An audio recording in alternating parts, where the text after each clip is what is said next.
Hello दोस्तों, welcome back to Hindi वार्ता साहित्य चैनल में आपका स्वागत है। तो यूजीसी नेट का प्रैक्टिस सेट आज हम इसका क्वेश्चन नंबर 72 लगाने वाले हैं। पीछे जो है हम क्वेश्चंस को डिस्कस कर चुके हैं, आप चाहें तो वीडियो देख सकते हैं। चलिए जल्दी से वीडियो को शुरू करते हैं। क्वेश्चन नंबर 72 है कि सूची 1 को सूची 2 से सुमिलित कीजिए।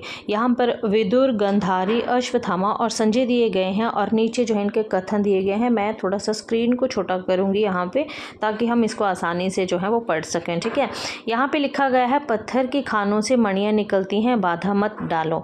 मैंने प्रतिशोध ले लिया धृष्टद्युम्न से पिता की पाप हत्या का। अंधों को सत्य दिखाने में क्या मुझको भी अंधा ही होना पड़ेगा, है ना। हृदय तुम्हारा पत्थर का है गंधारी। तो हमें जो है यहाँ पे बताना है कि कौन सा कथन जो है वो किसके द्वारा कहा गया है। ठीक है, हमने कल भी इसको डिस्कस किया था, जब हमने अंधा युग पढ़ा था तब भी हमने ये सारे जो थे कथन वहाँ पे डिस्कस किए थे। तो चलिए जल्दी से देखते हैं। विदुर ने कहा था, हृदय तुम्हारा पत्थर का है गंधारी। तो आपका जो विदुर वाला है इसका ऑप्शन 4 जो बिल्कुल सही हो जाएगा। हमने बोला था हृदय तुम्हारा पत्थर का है विदुर, है ना। तो गंधारी की जगह हमने विदुर को जोड़ के रख दिया था ताकि हमें भूले ना। ठीक है, दूसरा है गंधारी का। गंधारी ने क्या कहा था कि पत्थर के खानों से मणियाँ निकलती हैं, बाधा मत डालो। ठीक है, ये इसने विदुर से कहा था। ठीक है, तो ये जो गंधारी का कथन हो जाएगा कि पत्थर के खानों से मणियाँ निकलती हैं, है ना। तीसरा है, अंधों को सत्य दिखाने में क्या मुझको भी अंधा ही होना पड़ेगा, है ना। तो और ये जो कथन था तो ये संजय ने कहा था कि अंधों को सत्य दिखाने में क्या मुझको भी अंधा ही होना पड़ेगा, क्योंकि अंधा ये जो संजय थे, है ना, इनको जो तो व्यास के द्वारा दिव्य दृष्टि दी गई थी कि जब तक जो है ये महाभारत का जो युद्ध चलता रहेगा तब तक संजय तुम जो है वो अंधे धृतराष्ट्र को क्या करोगे, युद्ध का सारा समाचार जो है वो हाल जो है वो वहाँ बैठे ही तुम उनको जो है दिव्य दृष्टि से दिखा सकोगे। तब संजय ने कहा था कि अंधों को सत्य दिखाने में क्या मुझको भी अंधा ही होना पड़ेगा।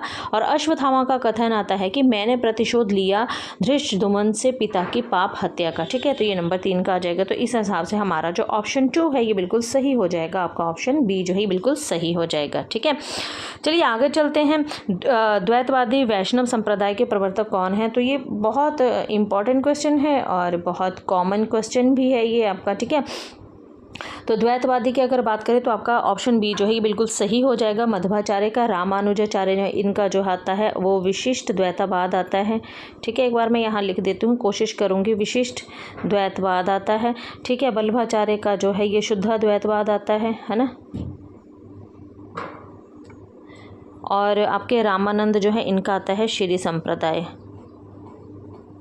ठीक है, तो ये हमारा ऑप्शन इसका बी जो है ये बिल्कुल सही हो जाएगा। आपका द्वैतवादी जो है ये आपके कौन है, मध्वाचार्य हैं। ठीक है, अरस्तु के अनुसार त्रासदी के सिद्धांत के अंगों का सही अनुक्रम है वो हमें यहाँ पर बताना है अरस्तु के अनुसार। और आपको पता है कि अरस्तु के ये जो त्रासदी के अंग हैं ये बहुत बार पूछे भी जाते हैं, है ना।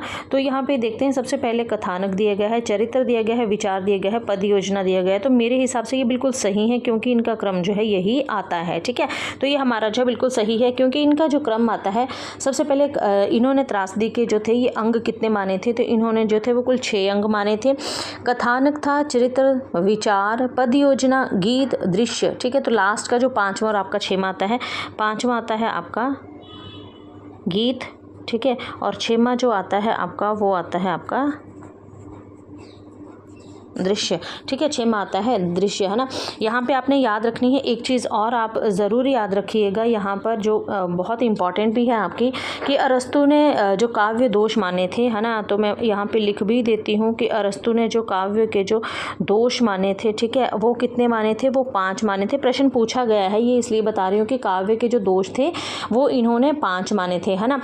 बाकी अगर यहाँ पे बात करें इनका जन्म जो है वो मैं यहाँ थोड़ा लिख भी देती हूँ। इनका जो जन्म है 384 और मृत्यु जो थी वो 322 ईसा पूर्व जो थी वो हुई थी। ठीक है ना। और इनका जन्म मकदूनिया में हुआ था। प्लेटो इनके गुरु थे और इनका जो शिष्य था वो सिकंदर था। आपने ये याद रखनी। इनके 2 ही ग्रंथ आते हैं, बहुत इंपॉर्टेंट है।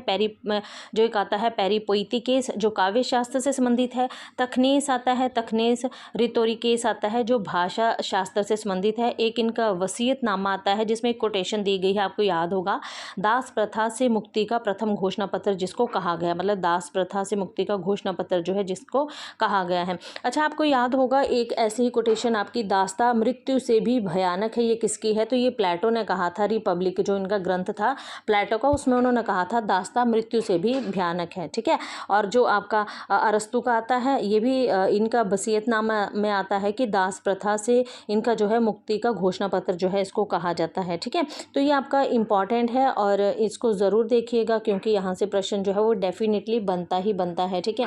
बाकी अगर और यहाँ से जो एक मोस्ट इम्पॉर्टेंट क्वेश्चन बनता है कि त्रासदी के इन्होंने 6 अंग माने हैं। अगर त्रासदी का जो मतलब ये जो इनका ग्रंथ आता है ना, इनका ये जो ग्रंथ है पेरिपोइटिकेस, ठीक है, ये ग्रंथ जो है ये त्रासदी का केंद्रीय ग्रंथ जो है, केंद्रीय माना जाता है, मतलब केंद्र इसको माना जाता है क्योंकि आपको पता है इसमें कुल इसके जो अध्याय थे वो 26 थे और जो 6 से, 1 मिनट में यहाँ पे लिख भी देती हूँ क्योंकि बहुत इंपॉर्टेंट है ये, 6 से 19 का जो आपका बीच का जो अध्याय आता है, ठीक है, इसमें त्रासदी का जो है वो विस्तार से वर्णन जो है इन्होंने किया भी है, ठीक है। तो त्रासदी का विस्तार से वर्णन कहाँ पर आपको मिलता है?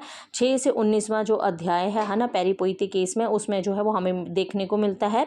इसमें जो आपका पेरिपोइटिकेस है इसमें जो है कुल 26 जो अध्याय हैं और पृष्ठ जो है इसमें 50 हैं, ठीक है। तो ये मुझे थोड़ा सा मैंने आपको इसका साथ में ही थोड़ा सा बता दिया है आपको, ठीक है। तो चलिए आगे चलते हैं। आगे हमारा जो प्रश्न आता है, प्रश्न आगे है हमारे पास कि सूची 1 को सूची 2 से सम्मिलित कीजिए, ठीक है।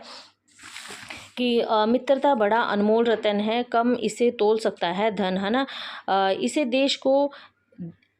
इस देश को हे दीन बच्चों आप फिर अपनाइए, भगवान भारतवर्ष को फिर पुण्य भूमि बनाइए। शीतल ज्वाला जलती है, ईंधन होता दृग जल का, नशा भी हूँ मैं अनंत विकास का, क्रम भी त्याग का, दिन भी चरम आसक्ति का तम भी, ठीक है। अब हमें यहाँ पर जो है इन क्रम को जो है वो मिलाना है, तो हम देखते हैं कि किसका जो है वो कहाँ पर मिलता है, ठीक है। तो मित्रता बड़ा अनमोल रतन है, ये महादेवी वर्मा का, मैं थोड़ा सा इसको छोटा कर लेती हूँ, ठीक है। यहाँ पर ये जो बोला गया है आपका कि मित्रता जो है ये बड़ा अनमोल रतन है, ये किसका है? ये महादेवी का है, ठीक है। यार यहाँ पे ना लिखा नहीं जाता है, वही दिक्कत है, बाकी तो कुछ नहीं है, ठीक है। दूसरा आता है इस देश को हे दीन बच्चों, तो इस देश को हे दीन बच्चों ये जो है ये दिनकर का है, ठीक है। किसका है आपने याद रखना है, ये जो है ये दिनकर का कथन है, ठीक है। उसके बाद है शीतल ज्वाला जलती है, ईंधन होता दृग, है ना। तो यहाँ पे दृग की बात की गई है, तो दृग को हमने याद रखा था। दृग क्या, हमने दृग को लिया था नयन से, नयन जो होते हैं ये गुप्त तरीके से सब देखते हैं, तो मैथिली शरण गुप्त, ठीक है। और अंतिम जो आती है नशा भी हूँ अनंत में, तो ये आपकी आती है जयशंकर प्रसाद की, ठीक है। तो ये आपका इंपॉर्टेंट भी है, इसको आप देख लीजिएगा, ठीक है। इस हिसाब से अगर हम अपना इसका जो ऑप्शन है, इसके ऑप्शन की तरफ चलते हैं, तो इसका जो ऑप्शन आ जाएगा आपका ऑप्शन डी जो है ये बिल्कुल सही आ जाएगा, ठीक है। चलिए आगे चलते हैं। जो कम खर्च करने वाला है के लिए एक शब्द, तो आपका कम खर्च करने वाला आपका मितव्ययी होता है, ऑप्शन बी बिल्कुल सही हो जाएगा। हिंदी के किस आचार्य ने छल नामक संचारी भाव को प्रसारित किया था? आपको पता है कि छल नामक संचारी भाव जो है आपका, ये जो है आपका ऑप्शन सी जो है ये बिल्कुल सही हो जाएगा। ये जो है आपका देव का है। मैंने आपको जो संचारी भाव थे वो भी बहुत अच्छे से, जो हमारी क्लास लगती है डेली, उसमें मैंने आपको संचारी भावों के बारे में बहुत अच्छे से विस्तार से जो था वो बताया था, है ना। मैंने आपको कहा था कि जो हमारे जो संचारी भाव आते हैं वो 33 जो है वो संचारी भाव हमारे आते हैं, ठीक है। और उसमें हमने एक चीज़ को और किया था जो मोस्टली पूछा भी जाता है आपका, कि संचारी भावों की संख्या जो है 33 है ना। और इनका विरोध अवरोध की दृष्टि से 4 भागों में भेद किसने किया था? वो आपके रामचंद्र शुक्ल ने किया था।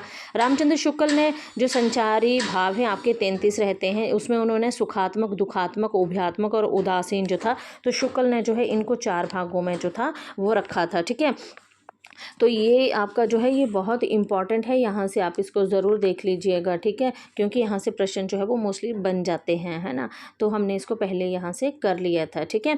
चलिए आगे चलते हैं। आगे जो हमारा क्वेश्चन आता है, अजीर शब्द का अर्थ है। अजीर क्या होता है? तो हमें बताना है कि जो अजीर होता है 78 की अगर हम बात करें तो ये होता है, अजीर जो होता है आपका, ये अर्थ है इसका आंगन, ठीक है। यहाँ पे अब आंगन, इसको इससे ना जोड़िएगा, ठीक है। ये भी नहीं होता, ये भी नहीं है, ये भी नहीं है। इसका जो सही आंसर है वो है आंगन, ठीक है। आगे चलते हैं, प्रश्न नंबर 79 है, निम्न में से एक रचना राष्ट्रीय सांस्कृतिक धारा की नहीं है। तो हमें देखते ही पता चलता है, एक हम विश्वाई जन्म के है, सुत की माला है, विसर्जन है, ये हैं, और आपकी प्रभात फेरी जो है ये नहीं है आपकी प्रभात फेरी। क्योंकि ये अगर बात करें हम विश्वाई जन्म की, तो ये बालकृष्ण शर्मा नवीन की आती है। अच्छा, एक इस तरह की विश्वाई से एक और आती है, वो कौन सी रचना है, एक कंठ विश्वाई, वो दुष्यंत की आती है, ठीक है। सुत की माला की बात करें तो ये आपकी बच्चन की है, ठीक है।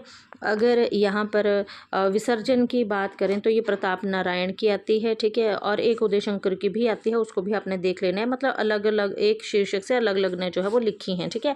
और आपकी प्रभात फेरी तो आपको पता है नरेंद्र